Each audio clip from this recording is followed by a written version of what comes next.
Welcome back to New Persuasive Words. I'm Scott Jones. And I am the Reverend Bill Borror.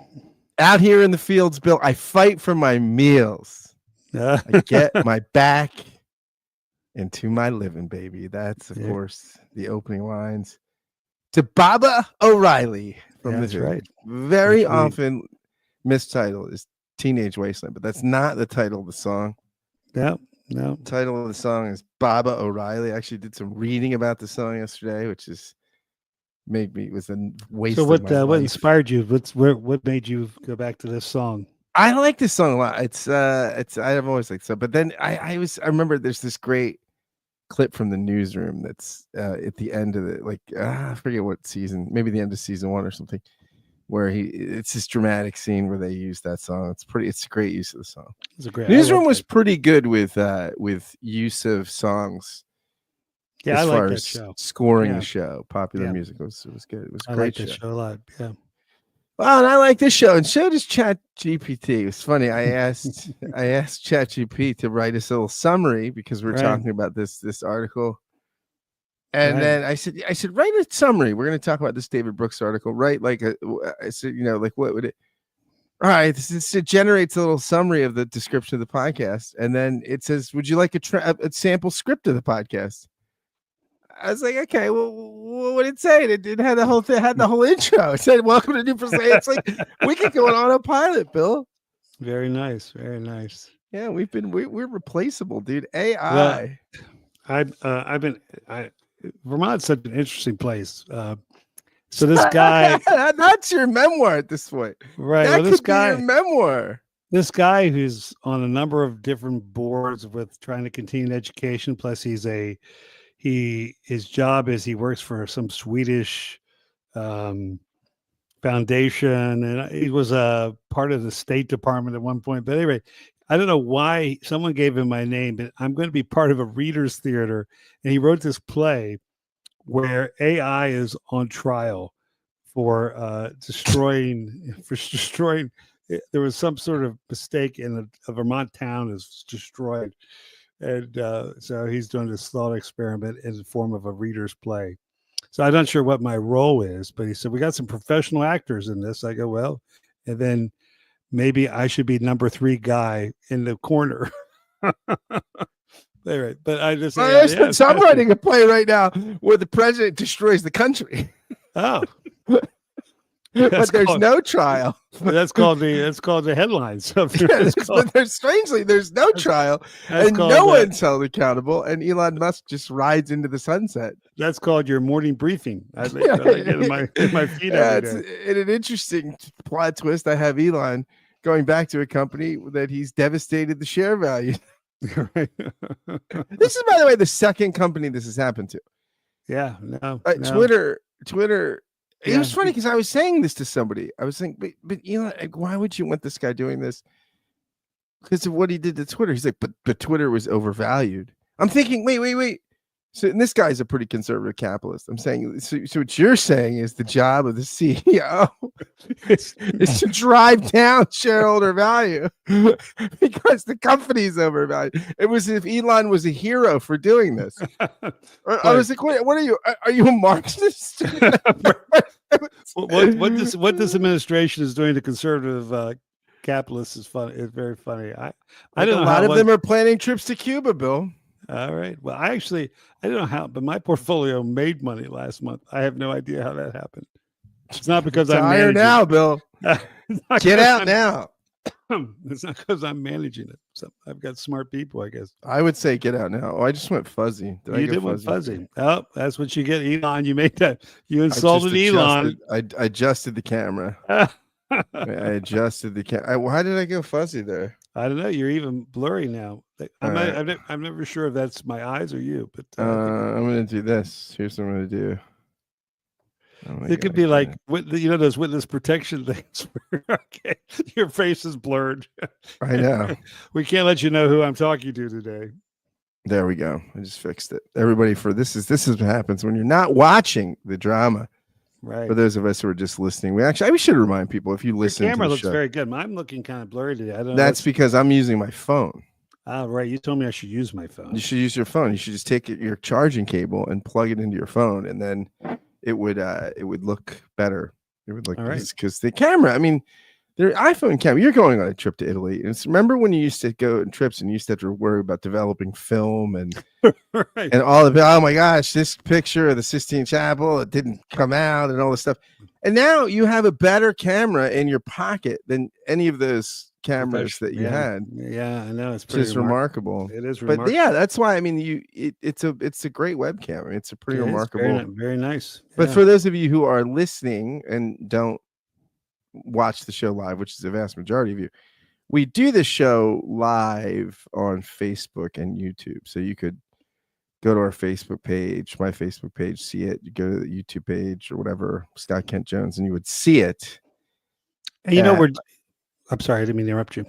Well, I had nothing else to say. Really. Seldom do I have much to say. But I think one of the things in the past we've actually scheduled some shows and let people know ahead of time. So maybe if you have a topic that you'd like to be an interactive part of an audience, let us know. We'll interact with you. You could post questions live. You could antagonize us, as many do to Bill, and all sorts of stuff like that. You could do. By the way, Bill, I'm excited. I'll tell you, I want to get into our topic because I'm excited about our topic. But I do want to say, this wasn't named unless it's been named already. Which I looked at the news. I didn't see anything today. But the top candidate for national security advisor is Stephen Miller.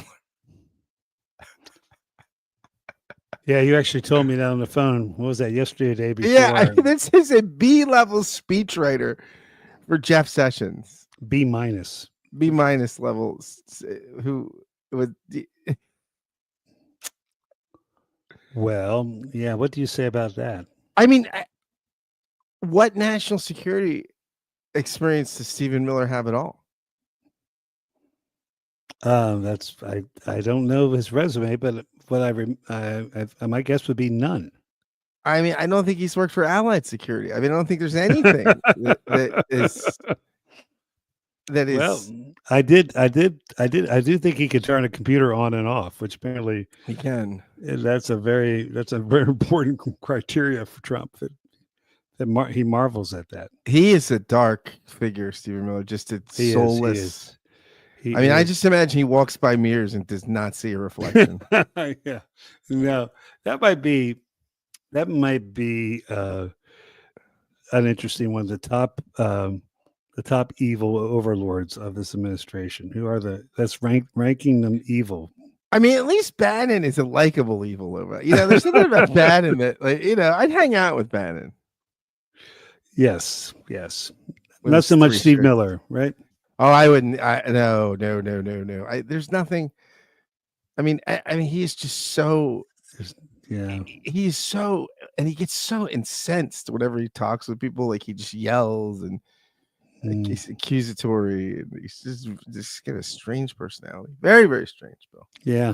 But he could be the national security advisor, alleviating some pressure from little Marco, who does not like to travel. Right. Oh my God! Secretary of State that does not like to travel. By the way, I do hope he's sacrificing his family for this man. I hope it's worth it.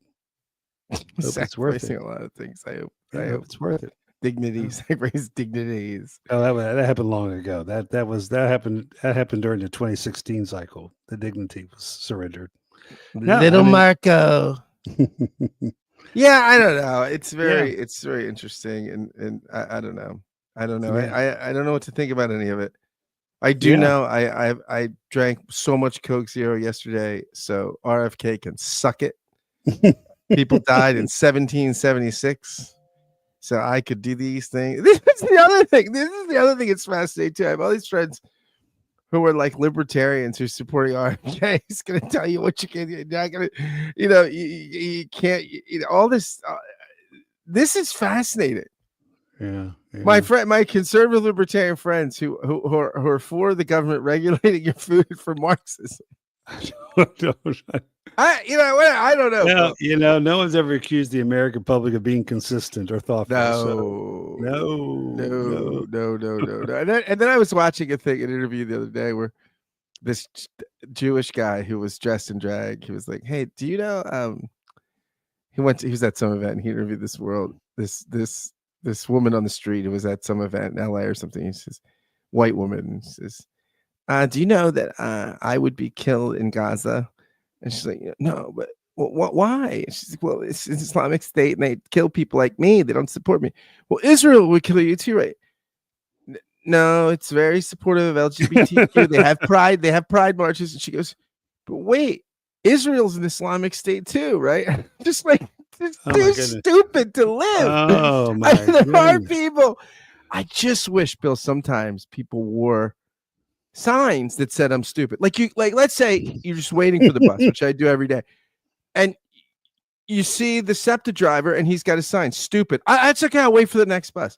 Or you go up to Starbucks to order your latte and you see that the what do you call that? The barista is stupid. And you just say, "That's okay. I'll wait for the next." You know what I mean? Like, I think we should just have signs.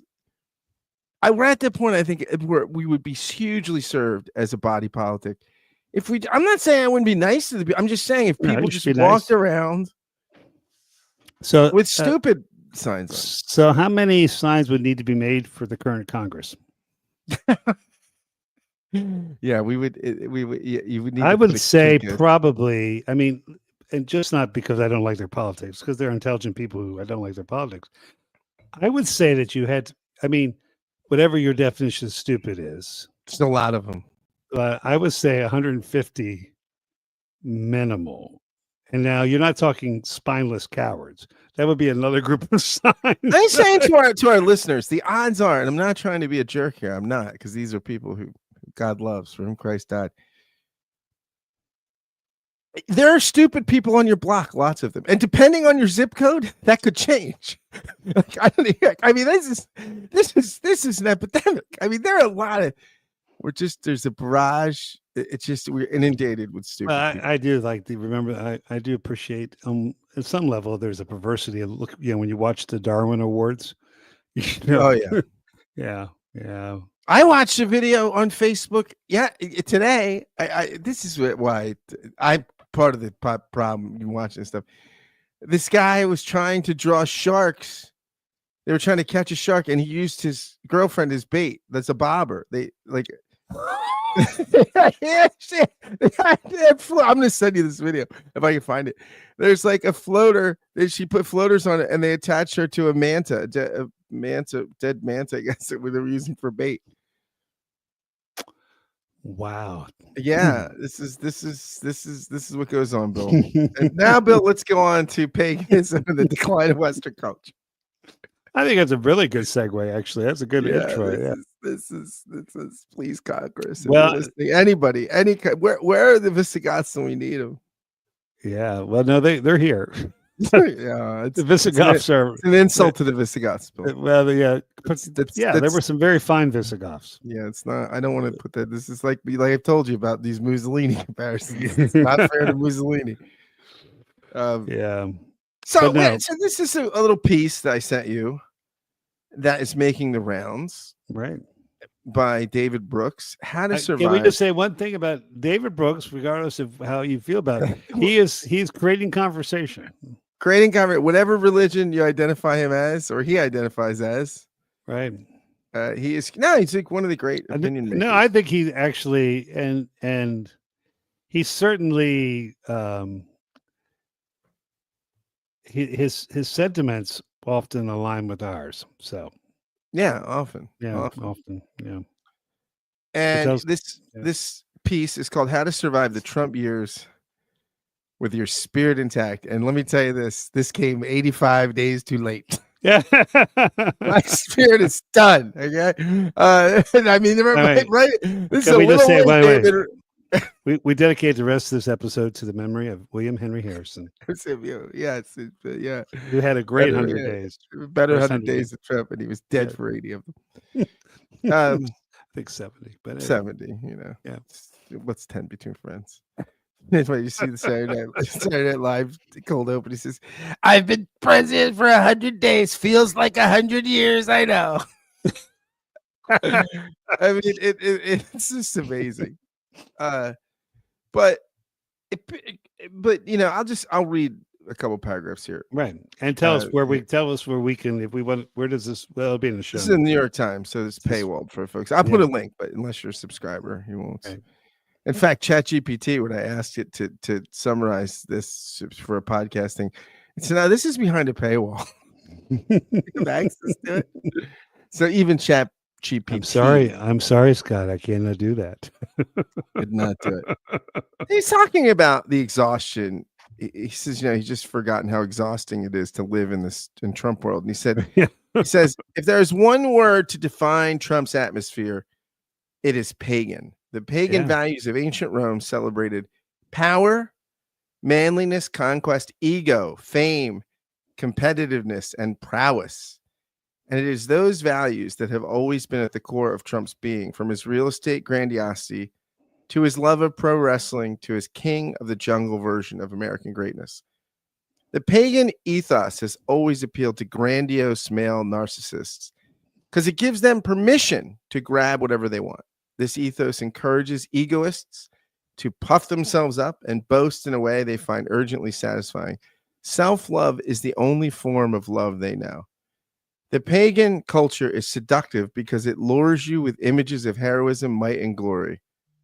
Think of Achilles slaughtering his enemies before the walls of Troy. For a certain sort of perpetual boy, what could be cooler than that? But there's little compassion in this worldview, no concept that humility might be a virtue. There's callous tolerance of cruelty. And then he gets into a book you're reading right now, thanks to me, because your wife asked for Christmas gift suggestions. And this is paganism. I'm exhibiting the narcissistic, self-centered ego, Bill. I'm getting into character.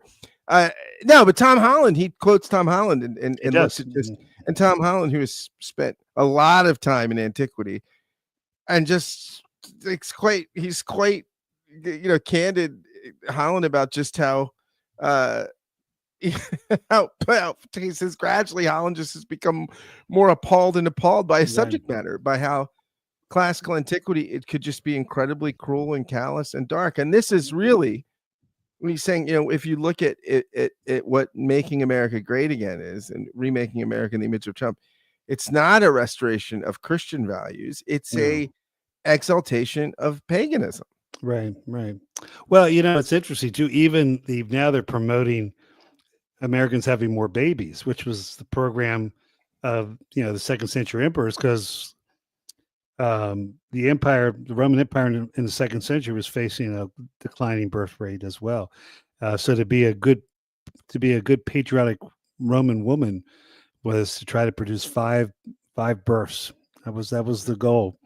And it's interesting. They're paying women in Hungary now, right? They pay you $10,000 per birth or something.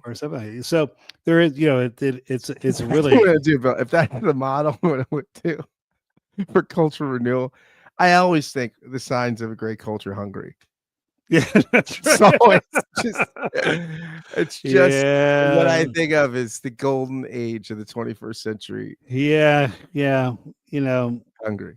I'm not sure. It's funny. It was always interesting historically to talk about cultures that peaked at a certain time. If you peaked like 2,000 years ago, whatever, I'm not sure what history will say when America peaked, but we certainly have passed it. And it's pagan Christendom peak. Yeah. Second half of 1517, baby. No, but I think it's interesting. I think I like his one line there where he talks about, and a lot of Christian churches have surrendered to paganism. He says a lot of them are just paganism with a worship band. Because if you stop and think about, they're even actually, I've heard speakers who are openly, distancing themselves from Jesus. And one of the most obnoxious, of course, he's not worth listening to. I'm not going to mention his name, but criticizing Pope Francis. So that he can't be someone you can trust. One of the more respected Christians in recent history, and this evangelical jackass that feels the need to demote him because he doesn't share Francis's Christian values, because his values are not Christian.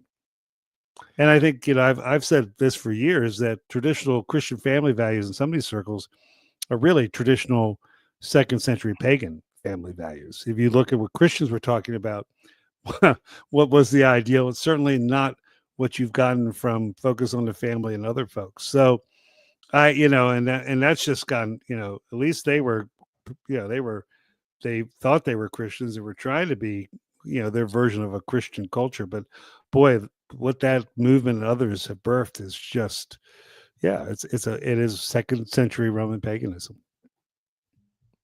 So there you go, everybody. Have a great day. This is where we're at.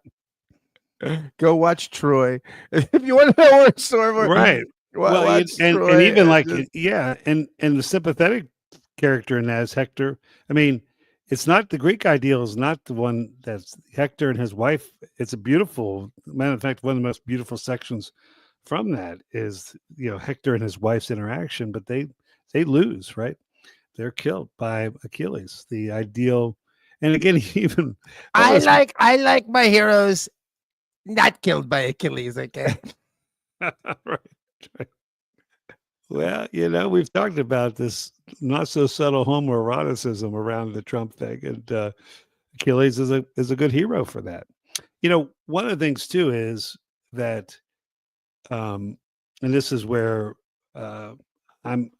It's not just in Holland, but since he referenced Holland, I'm wondering if Brooks is getting this from Holland. But the humanizing efforts of the last 2,000 years are directly related to Christianity and also the Judaism that got distilled in Christianity. And so, and this is what's really brilliant about Holland's book, is because both liberal and conservative debate both are rooted in the West in Christian values. I had this conversation with this guy who's trying to create some sort of thought group up here, but he said, well, basically, I didn't get into it. He said, well, basically, I think the Western, West is in decline. No, and their ideas are not in decline. But I wanted to say that, when the largest country in the world, and probably very soon, if not already, the number one superpower, is a Marxist capitalist country. Two ideas that are firmly rooted, or two ideas I would call Christian heresies, right? And it's sort of, I mean, they've got the franchise on Western culture. Absolutely, right. But I mean, they do clone and knock off everything else, right? Well, it's just this idea that he's saying that from sort of this kind of Enlightenment perspective. Well, all those most cherished humanist values are Christian. And yeah. I said this to a friend who's on the West Coast, who's a secular Jew. He actually shared this article with me, and I did say, I just think that everything progressives like is largely Christian. I mean, this is the civilizing effect that Brooks is talking about. And it's interesting. He references a really good book in here, Alan Jacobs. So I've actually had a give and take. I like Alan Jacobs, a really interesting guy. He says in his book, The Year of Our Lord, 1943, Alan Jacobs shows how many people during World War II felt the exact same impulse.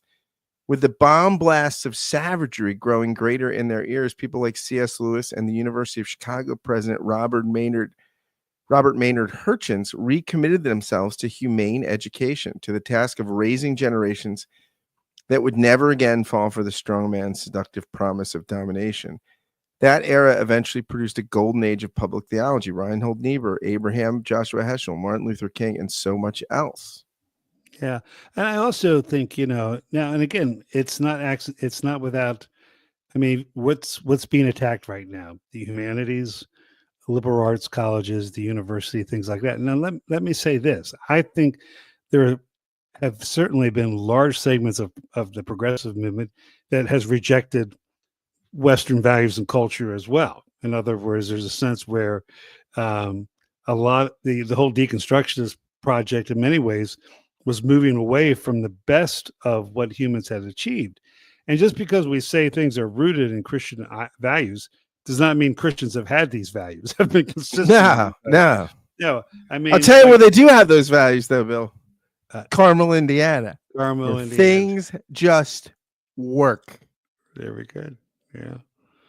Yeah. And so I'll tell you what, in that article in the New York Times where they featured the cake store, you notice there were no gay couples buying those wedding cakes. Not in Carmel, Indiana, buddy. Well, it's I think I don't know if we've talked. I can't remember where I've talked about this. I don't know if it was on the podcast or not. But that in Holland, when he talked at Holland's chapter on wokeness, he talks about the sides that are fighting over these things are actually both, in some levels, fighting from a Christian value. I mean, what's more conservative and traditional than promoting monogamy, right? And that's part of that's really what was a lot behind advocating gay marriage, right? And so I don't know if this was I can't remember where I heard it. I'm quoting from someone else, and someone says, "What happens if these gay couples move into our neighborhood?" He goes, and everyone goes, "The property values will go up. We'll get some nice coffee shops, and things will improve." So, Bill, isn't all marriage same-sex marriage? Everyone knows once you get married, it's the same sex every night, right? Unless you're a swinger or something, right? No. Which that's very big now, by the way. I meet people all the time now. It's public. Well, I question the circles. I'm telling you, in Philadelphia, and the circles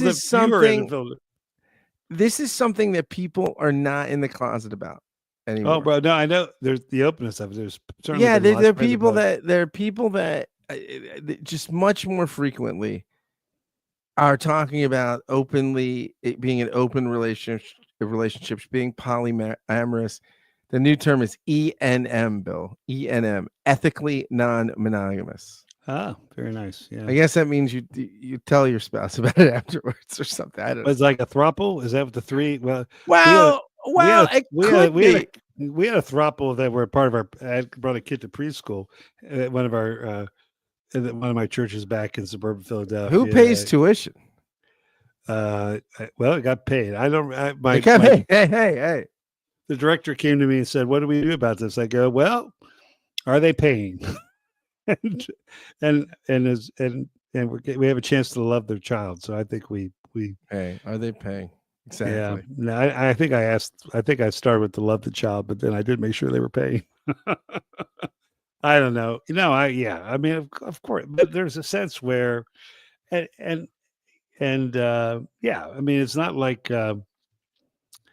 Well, I think that's kind of a paganism too, right? That's a certain kind of pagan ethic that really, I mean, so I think the paganism is not just on the ascendancy of the right in the Trump administration, all those around it, but we've been dealing with paganism of the left for more than for the last 100 years or so. Yeah, and I mean, I think we need. It's interesting because this idea of sort of re-Christianizing the culture is it's kind of a drumbeat. It's a slogan. It's an emphasis. It's a cause that has tended to be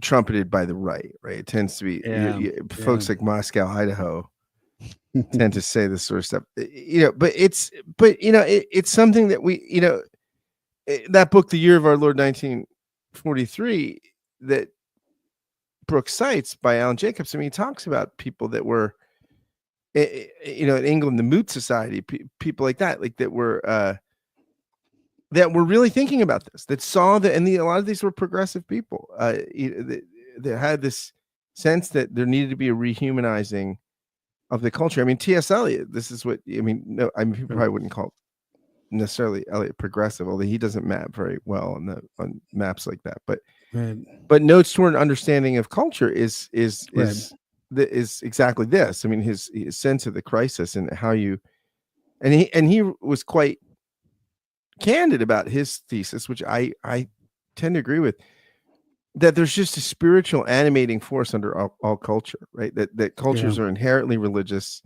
transcendent, metaphysical. They need these kinds of drivers, and he points to Stalinism as the exception that proves the rule. He's like, it's just state religiosity, right? What you do is you just take it and you make the state the metaphysic, right? You make Stalin the metaphysic. That becomes the way you go about it. So I don't know, Bill. This is I think maybe I might want to be a culture warrior now. Well, I don't know that. Although I to don't me- like to do things. Can you renew the culture without doing things? I don't know. You might be that. You might be a safe cultural warrior that way. Anything I can do to renew the culture for the comfort of this credenza, I'm willing to do, Bill, because that's how committed I am. Well, I think there's a paradox. I think in engaging, pagan. Today I preached. I actually quoted both Brooks and Holland in my sermon today. I was preaching on the keys of the kingdom. In honor of the conclave that's starting to happen. So we looked if you made that today, it would be the passcode to the kingdom. There would not be keys. Matthew 16. But one of the things, what is this binding and loosing? And again, there's all kinds of different ways to go with this. But it seems to me that part of the binding and loosing was this, at some levels, a confrontation with paganism, whether it was gathering the babies that had been children that had been exposed by pagans that Christians did in the 2nd, 3rd, and 4th century, whether it's St. Patrick lighting the Easter fire in defiance of the pagan king, whether it's St. Boniface, right, going down and cutting down those holy trees, trying to convert those wild Germanic tribes. And I think there is this kind of there certainly is a bondage in paganism. And one of the great messages of Christianity was freedom. I mean, it's part of what, that the first shall be last and last shall be first, that in Christ there's no male nor female, there's slave or free. I think there was this kind of wonderful liberation there. And I think particularly of St. Boniface. I mean, he confronted paganism, but he died. He had a very successful mission life, and many people were converted, but there was one tribe, I guess the Frisians, he could never quite reach, and he had a group with him, and they were traveling, and this Frisian band of mercenaries or whatever they were surrounded him, and his bodyguards pulled out their weapons, and he goes, this is not how our kingdom operates. And they were massacred. And what was interesting, when they went to loot what he had books, he had Bibles. And there's actually a relic of St. Boniface's prayer book with a spear mark in it. Wow. But I think, so for me, it sounded like the Fens. Was it the Fens in Game of Thrones? Yeah. Well, have you ever eaten crow? But I think there's a sense where I'm very suspicious of culture warriors who want to impose Christian, whatever their Christian values, on anyone. I think that's problematic. And I think that actually is more of a pagan ethos than a Christian one. But to confront those who are in bondage, right? To confront those who are in bondage to lies, the implications, the tyranny of self-absorption, the tyranny of violence, the tyranny of the disregard of other humans, then I think that's worth that's worth fighting, and that's worth either binding or loosening. But the history of that fight is almost always one that has martyrs, and I think that's the one that remains to be seen how this battle will play out. Do you think, Brooks notes at the end some possible hope here in some numbers?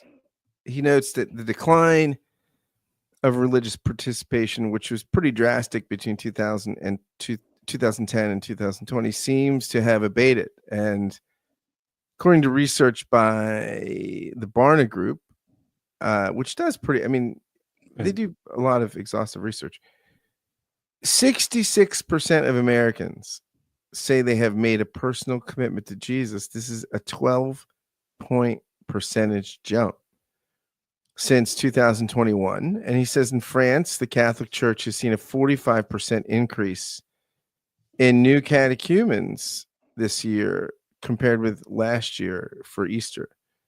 It's baptized more than 17,000 people, the highest yearly number of entrants in over 20 years, Bill. Well, you know your history as well. I mean, the fact, let's just take the popes. Now, again, this is not minimizing some of the tragedies that happened, but the three popes of my adult life were all real Christians. Yeah. And dramatically, the people whose lives are worth emulating. Did Francis left $100? That was that. Did you see the shoes he chose? That was his shoes. Oh yeah. Yeah. I think there's a sense where, yes, we almost ran out of communion bread today, which that has not been. Now there's an instance for a miracle. Well, we didn't need a miracle, but what I'm saying is that's something that hasn't happened in this church. What are you using there for communion? What kind of bread are you using? Oh, it was good. It was a fresh baked something. There's a kind of hippie farm here that bakes its own bread. So it was it was kind of an herbed bread we used today, but it was fresh and lovely. But we had What about if you're gluten free? What do you do if you're gluten free? We offer that. There's a gluten-free option. Yeah. Like a wafer? A wafer. Yeah. So I would take the wafer.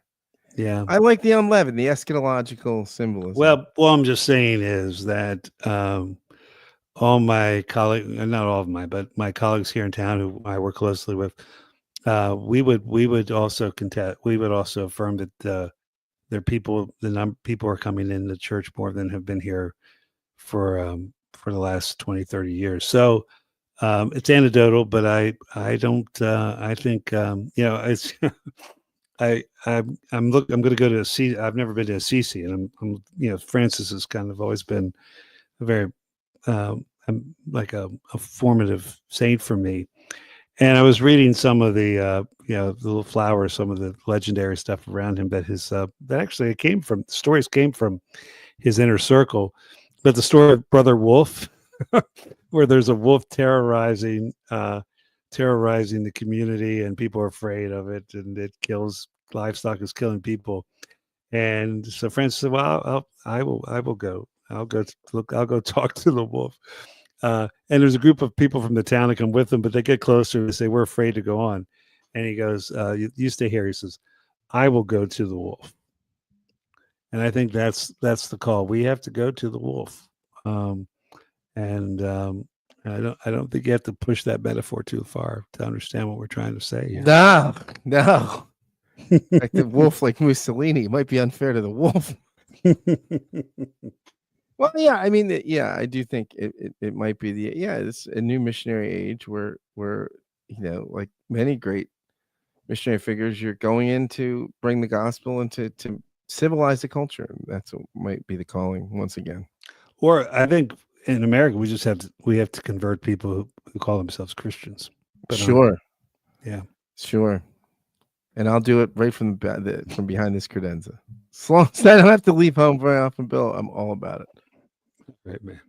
All right. Thanks, everybody. Thank you. Peace out.